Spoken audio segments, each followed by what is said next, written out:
히스토리 오브 리니어 엘지브라에 대해서 얘기를 하도록 할게요. 자, 처음에 여러분들이 지금 배우고 있는 선형대수학이 1950년대까지는 지금과 같이 독립된 선형대수학 과목이 아니라 대수학에서 이 모듈 부분, 모듈을 다루는 이 어드밴스드 매스매틱스, 고등 수학의 일부분으로 여겨졌던 거예요. 이것이 1960년대부터 학부교육의 주요 수학 과목으로 자리를 하게 되었는데, 한국의 경우도 1980년대까지만 해도 이 선형대수학은 수학과에서만 배웠어요. 그러던 것이 1990년대가 되면서 자연공학, 자연과학, 또 공학, 또 사회계열 학생들도 다 배워야 되는 그런 과목으로 이제 바뀌어진 겁니다. 이 선형대수학의 탄생과 20세기 후반의 선형대수학 발전 과정에 대해서는 대한수학회 소식지에 내가 원고를 1997년도에 쓴 게 있고, 또 내가 쓴 선형대수학 책 그 뒷부분에 부록에 그 내용이 간단하게 소개된 바가 있습니다. 오늘 얘기하고 싶은 것은 그 책의 원고에서 소개되지 않은 그야말로 이 동서양에 걸친 선형대수학의 전체적인 역사와 이 선형대수학을 만든 인물들에 대해서, 특히 메비우스와 그라스만을 중심으로 이 초기 선형대수학의 발전 과정이 현대수학에 미치는 의미에 대해서 처음으로 자세히 소개하려고 합니다. 이 선형연립방정식의 해법과 선형대수학의 탄생을 보면, 이 선형대수학의 그 가장 중요한 내용이 연립방정식의 다양한 해법인데, 그에 대해서는 이 바빌로니아인들이 고대에 기원전 4세기경에 이 선형연립방정식을 관련된 문제들을 연구한 기록이 있습니다. 또 한나라 시대인 BC, 그러니까 기원전 2세기에서 기원전 1세기 사이에 쓰여진 구장산술의 8장이 방정장입니다. 이 방정식 할 때 이 방정이 최초로 행렬에 관한 문제를 다루는 해법으로 이 방정술이 이 방정장에 소개되어 있습니다. 이게 그 구장산술에 있는 방정 부분입니다. 이게 1984년에 발굴된 이 장가의 산에 있는 무덤에서 나온 한나라 시대의 그 죽간, 이 나무, 대나무 편지에 이 산수서라고 이 수학적인 내용을 기록한 책이 발견되었는데, 이 기록을 보면 두 개의 미지수를 갖는 연립방정식의 해법이 구장산술보다도 더 이른 BC 2세기 이전에 이미 중국에 존재했다는 것을 확인해 주고 있습니다. 그러니까 적어도 선형대수학 연구는 기원전 2세기 이전부터 연구되었다는 것을 알 수 있는 것입니다. 그것을 지금 이제 여러분들이 현대 선형대수학에서 배우는 내용과 비교하면, 그때 여기서 표현된 그 행렬 표현이 지금에 쓰이는 첨가 행렬하고 모양은 비슷하지만 숫자를 기술하는 체계나 배열 방향이 이제 다른 것을 쉽게 확인할 수 있습니다. 그러나 그 약간 배치를 바꿔서 보면, 그러면 지금 쓰는 것과 같은 그런 첨가 행렬을 의미한다는 것을 확인할 수가 있습니다. 이것이 이제 현재 쓰고 있는 이 가우스 소거법과 기본적으로 같은 아이디어라는 것입니다. 이런 내용들을 잘 정리한 책이 이 Chinese Root of Linear Algebra라고 로저 하트 교수가 쓴 책, 이 책이 작년에 나왔습니다. 작년 그러니까 2010년도에 가을인가 나온 책인데, 이 책에 그런 내용들이 굉장히 잘 정리되어 있습니다. 이 사람이 이 책에 대해서 처음 이제 소개하는 걸 내가 미국 학회에 가서 직접 듣고 얘기를 했었는데, 이 사람이 올해 1학기에 이 저자가 서울대학교의 그 과학사 협동과정에 와서 한 학기 동안 여기서 연구년을 했습니다. 그러면서 강의를 했습니다. 이 사람이 이제 쓴 책이 Chinese Root of Linear Algebra라는 이 책입니다. 2010년도에 쓴 책입니다. 2010년도에 책을 썼습니다. 그는 구장산술의 방정장을 중심으로 서술하면서 이제 이 고대 선형 연립방정식에 대한 고대 중국의 해법에 대해서 연구하고 자세히 영어로 설명해서 세상 사람들이 다 아시아 수학의 중요성들에 대해서 인식을 시켜준 겁니다. 여기에 이제 쭉 보면은 이제 이 방정장에 쓰여진 산반위의 150개의 표와 또 현대 선형대수와 기호를 이용하여 성공적으로 그 내용들을 다 이제 모든 지금 사람들이 다 이해할 수 있게 풀었었는데, 이제 그런 내용들이 이제 라이프니츠의 업적 또 가우스의 업적과 이제 어떤 관계가 있는지를 잘 분석해서 쓴 겁니다. 여기에는 그 영부족이라는 excess and deficit 이용하는 두 개의 미지수를 갖는 두 개의 방정식의 해법과 방정작의 대부분도 정확하게 이해하고 그걸 영어로 표현했고, 또 n+1개의 미지수를 갖는 n개의 방정식을 행렬식 계산으로 이제 풀어낸 그런 가장 오래된 기록이 동양에 있다는 그것도 보였고, 또 세키코아나 라이프니츠가 17세기 기록보다도, 그러니까 이 기록들은 세키코아나 또 라이프니츠의 기록보다도 훨씬 더 앞선 기록들인 것도 보여줬고요. 그러니까 중국에는 그 이전에 그런 기록이 남아 있다는 것을 확인해 준 겁니다. 그리고 또 그 외에 또 재밌는 것들이 이때 구장산술에 사용된 숫자가 이게 한자 책인데 숫자를 4, 6, 8 이런 식으로 한자말로 쓰지 않고 이렇게 이런 식으로 막대기 4개, 막대기 이렇게 이런 표현을 쓴 거예요. 4자를 이걸로 6자를 이렇게 5 하나 긋고 6을 막대기 하나 6을 만들고 위에 하나 줘서 5를 주고 3개에서 8이 되게끔 이런 식의 표현. 이게 바로 뭐냐면 산대를 이용한 그런 계산이에요. 그러니까 책에 이렇게 썼다는 건 그때 그 사람들이 산대를 이용해서 계산했다는 거예요. 그러니까 산대를 쓴 기록이 굉장히 오래 전부터 있었다는 그런 의미를 확인해 주는 내용이기도 하고요.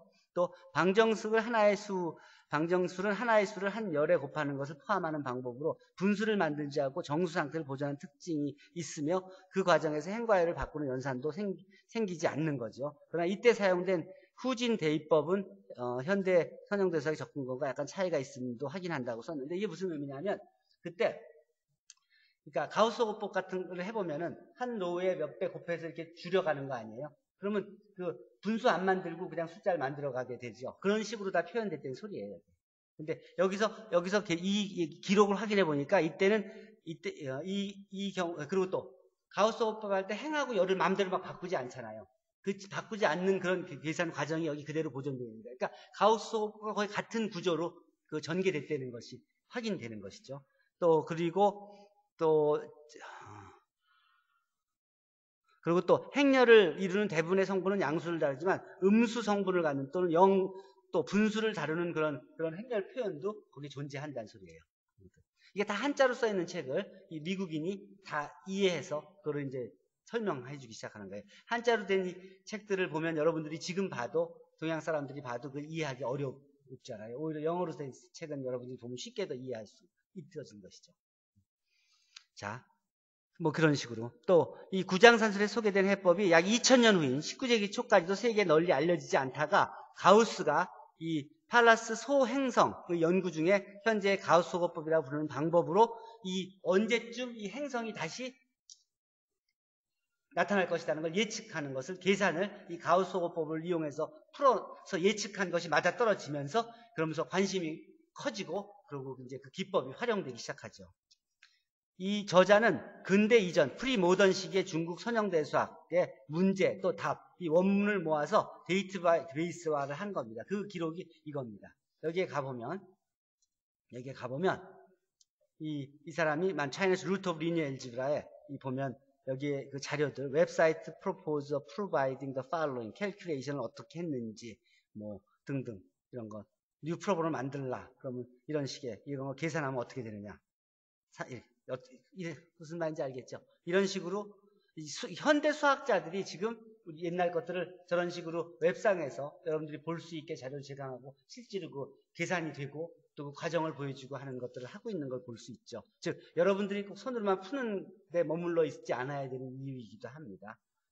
자, 행렬과 행렬식의 연구는 모든 선형 연립 방정식의 연구에서 비롯되었는데 여러분들이 알다시피 행렬의 개념이 행렬식 개념보다는 약 150년 후에 시작되는 것도 흥미있는 일이지만 이 행렬식의 개념을 일본인 세키코아가 1683년 즉 임진왜란 이후죠.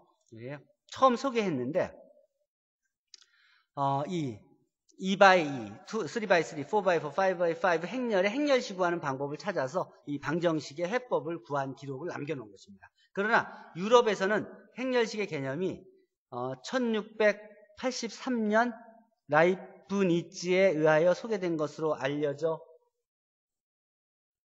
있고, 더 나아가 그 이전에 가우스에 의하여 알려졌다고 주장하는 의견도 있습니다. 그러나 실제 기록에 의하면 서양에서는 1693년에 라이프니츠가 로피탈에게 보낸 편지에서 처음 소개된 것입니다. 요 편지, 요 기록을 보면, 여기에 보면 Mathematics Teacher라는 저널에 Mathematics First Who Done It, 누가 제일 먼저 그런 수학적인 발견을 했느냐 하는 책을 확인해 보면, 처음 서양에서의 이 첫 번째 기록은 그 라이프니츠가 로피탈에게 보낸 편지에 처음 나타났고, 그 이전은 그건 기록이 없습니다. 공개된 기록이 없습니다. 그게 1693년이죠. 그러니까 10년 차이가 나죠. 한 10년 후에 서양엔 처음 소개된 것입니다. 근데 이제 서양 사람들이 그게 이제 그거가 그럴 리가 없다고 자꾸 우기면서 자기네는 훨씬 이전부터도 이제 해왔다고 해서 서양 수학사 책에는 대개 세키코아가 자기 서양 라이프니츠부터 먼저 했다는 얘기를 절대 안 씁니다. 라이프니츠가 제일 먼저 했다고 얘기하고, 또 가우스는 그 이전에 그 비슷한 개념의 연구를 이미 했었었다. 발표는 하지 않았지만 뭐 이런 식으로 쓰여져 있습니다.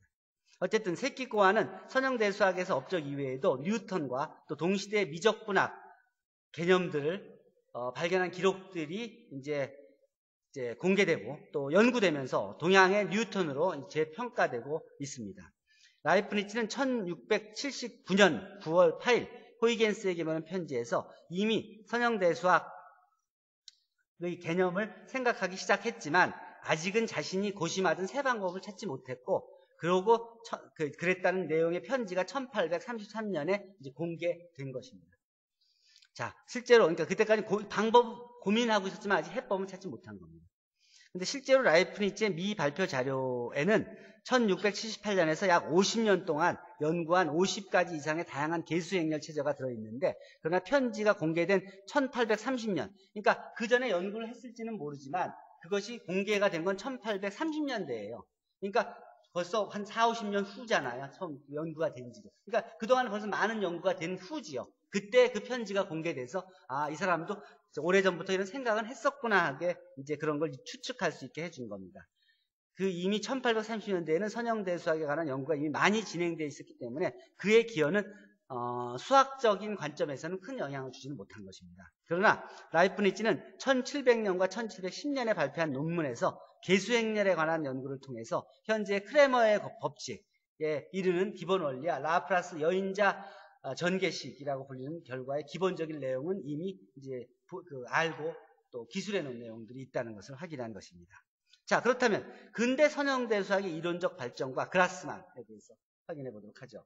실제로 근대 선형대수학의 이론적인 발견은 이 메비우스 띠로 유명한 이 메비우스에 의해 본격적으로 시작되었는데, 메비우스는 1827년 자신의 책, 이 베리센트릭 캘큘러스라는 책에서 기하학적 대상들을 가지고 직접 연산하는 최초의 대수적 체계를 했고 또 동일 직선상에서 선분을 어떻게 더하는지를 보였습니다. 이게 무슨 말인지 알겠죠? 말하자면 지금 벡터 두 개를 더할 때 어떻게 하는 게 맞는지에 대해서 생각했다는 소리예요. 그러니까 이게 지금 선형대수학의 기본적인 개념들인 것이죠. 이것이 이제 그 후에 다른 책에 유사하게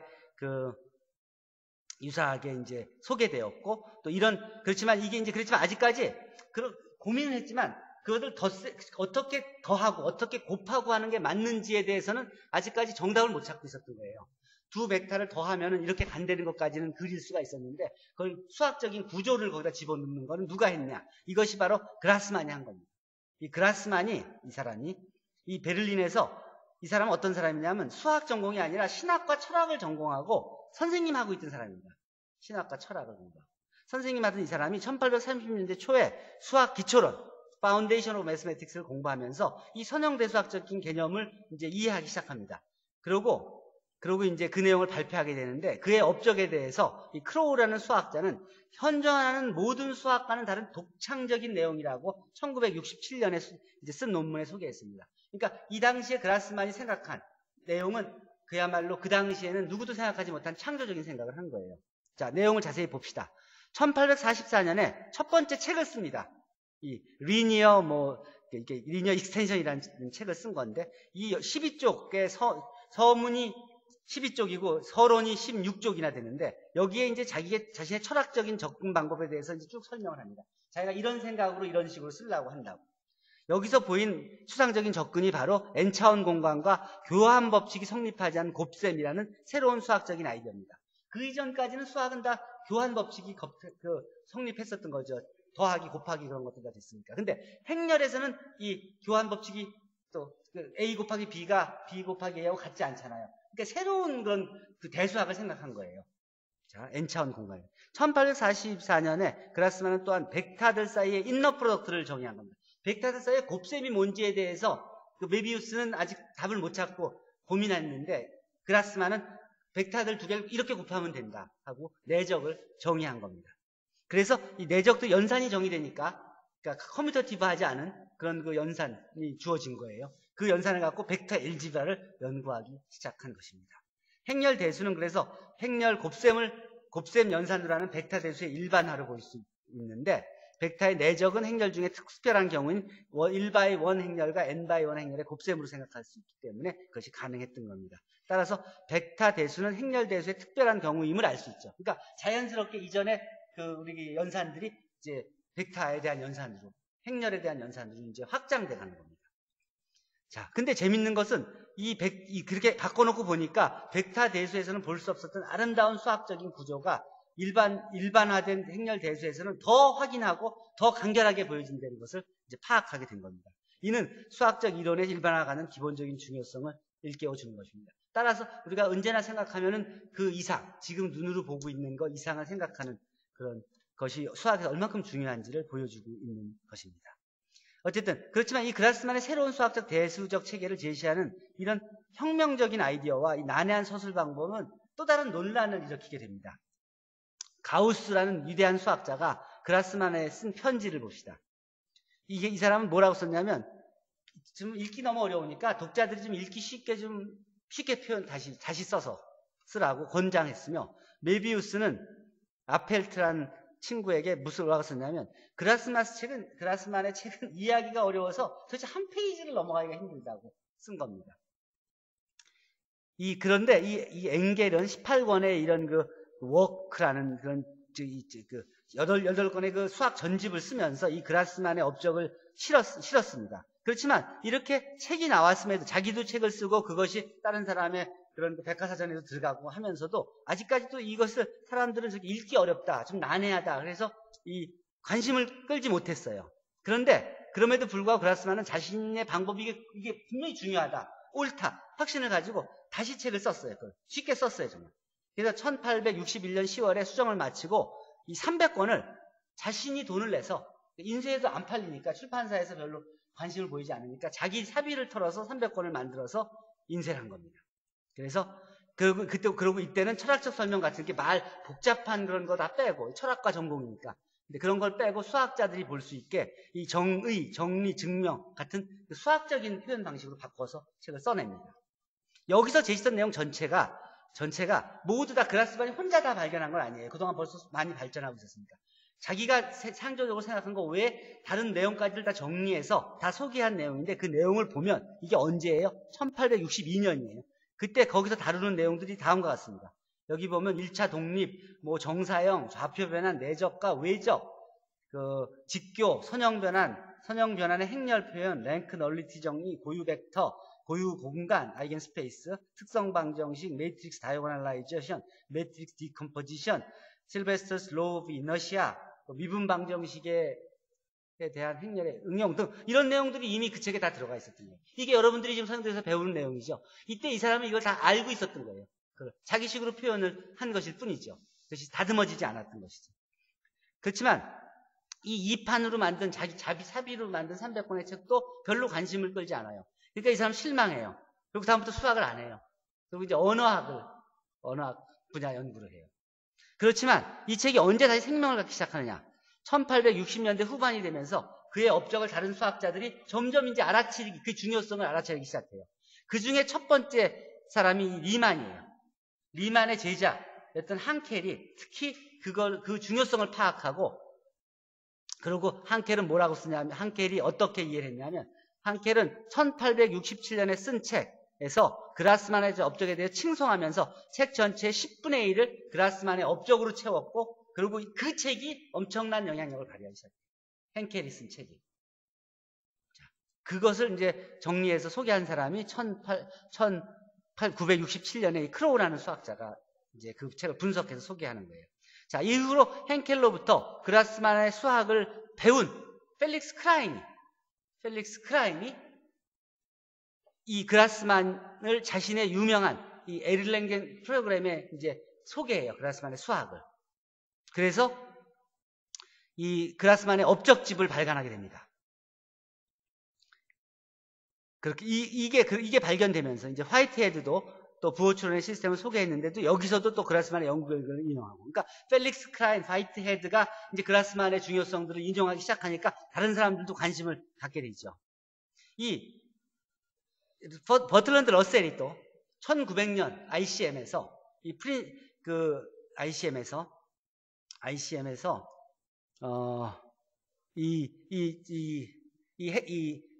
그 그라스만의 업적들에 대한 그 내용들을 소개한 이 프린시피아 매스메티카를 이제 소개하면서 이제 더욱더 이 중요성이 인정받게 되죠.